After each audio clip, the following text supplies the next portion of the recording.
예, 안녕하십니까. 배상민입니다. 자, 이번 시간에는 배아줄기세포 연구에 대한 생명윤리를 계속 설명을 계속 이어나갈 텐데, 지난 시간에 이어서 이번 시간도 계속 설명을 이어나가도록 하겠습니다. 자, 지난 시간에 저희가 어, 배아줄기세포 연구에 대한 윤리 규칙을 세 가지를 이야기 드렸고, 그 세 가지에 대한 이제 반론을 살펴보자고 제가 이야기를 했어요. 그래서 반론을 지난 시간에 이어서 계속해서 한번 살펴보도록 하겠습니다. 자, 여기서 이제 여러분들이 요 논증 혹은 논쟁들을 좀 쉽게 이해하기 위해서는 먼저 그 구도를 좀 알아두시는 게 좋을 것 같아요. 아마 제가 지난 시간에도 여러분들한테 이야기를 한 것 같습니다. 자, 그래서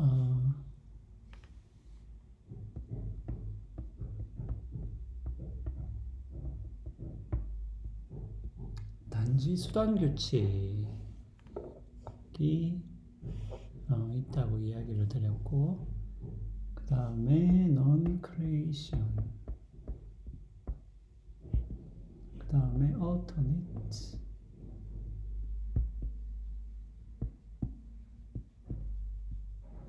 alternate destruction, 이렇게 세 가지 지침이 있다고 제가 이야기를 드렸어요.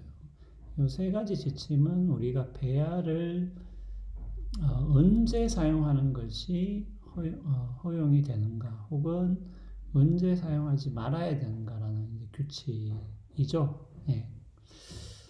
자, 그런데 이 규칙은 여러분들이 지난 시간에도 아마 이해를 했겠지만은 상당히 엄격하게 제한을 하고 있습니다. 그러니까 배아 사용,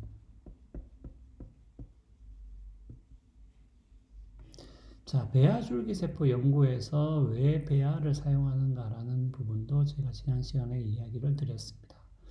그러니까 줄기세포 연구라는 거는 기본적으로 줄기세포가 있어야 되겠죠. 예.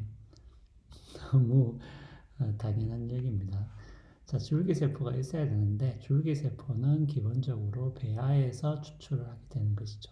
그래서 배아를 사용을 해야 되는데, 이 배아 사용에 대한 이제 지침이라고 보시면 되겠습니다. 이 세 가지는.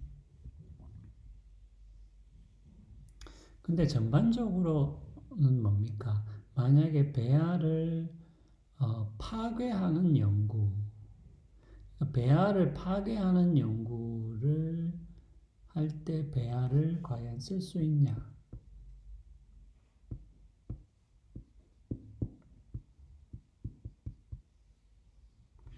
배아를 파괴하는 연구죠. 예.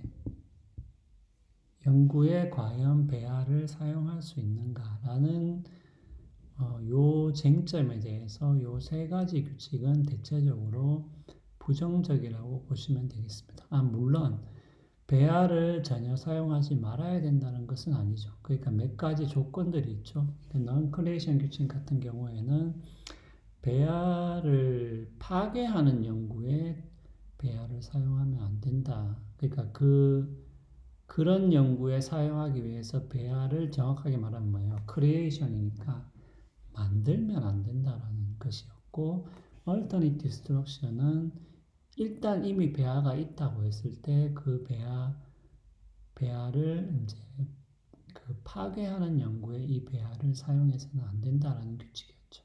물론 여기도 또 조건이 있었죠. alternate destruction 같은 경우에는.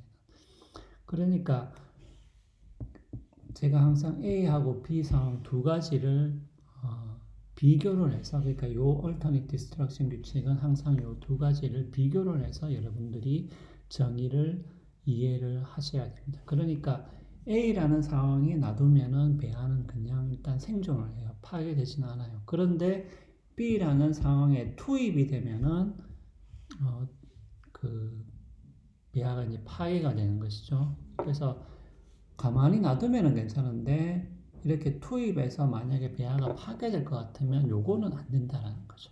그러니까 요 조건까지도 여러분들이 좀 정확하게 이해를 해 두셔야 되겠습니다.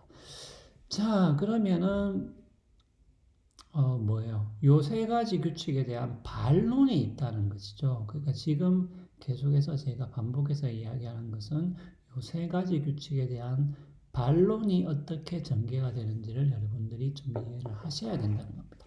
자, 그러면 요 반론을 지난 시간에 계속 이제 하다가 말았어요. 그래서 요거를 좀 더 이어서 계속해 나가도록 하겠습니다. 그러니까 지금부터 하는 것들은 요 세 가지 규칙에